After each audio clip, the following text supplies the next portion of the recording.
Alors, une des problématiques des cycles de Carnot, pour pouvoir être réalisés, c'est d'être capable de réaliser des transferts thermiques isothermes.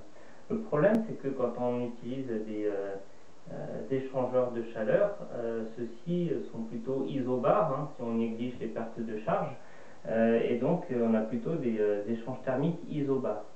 L'avantage des paliers de changement d'état, c'est de permettre d'avoir une confusion entre ces courbes isobars et isothermes, et donc c'est un des points clés de la stratégie des machines à compression de vapeur, c'est d'utiliser ces paliers de changement d'état pour avoir des transformations qui soient à la fois isobars et isothermes. Donc si on veut représenter un cycle générateur de Carnot dans un fluide pur qui présente des changements d'état, alors on peut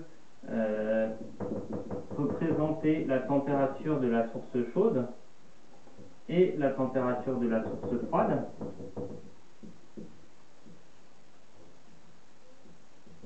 Ces différentes températures vont aussi correspondre à des températures de changement d'état, hein.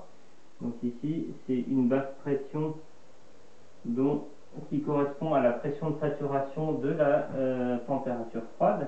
Et on pourrait représenter ici une haute pression qui correspond à la température de saturation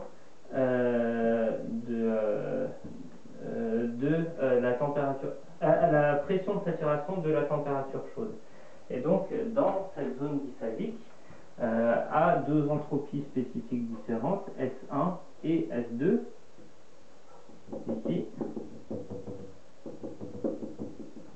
on peut représenter un cycle de Carnot générateur A, B, C,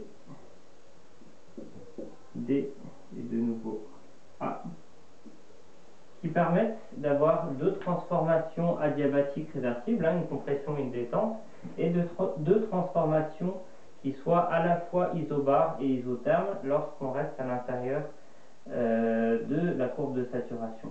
Alors c'est basé sur ce principe-là qu'on a cherché à développer la machine à compression de vapeur, et par contre on est obligé de faire un certain nombre d'adaptations.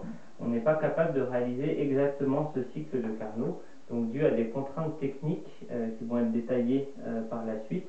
On va voir petit à petit comment le cycle réel s'éloigne d'un cycle générateur de Carnot.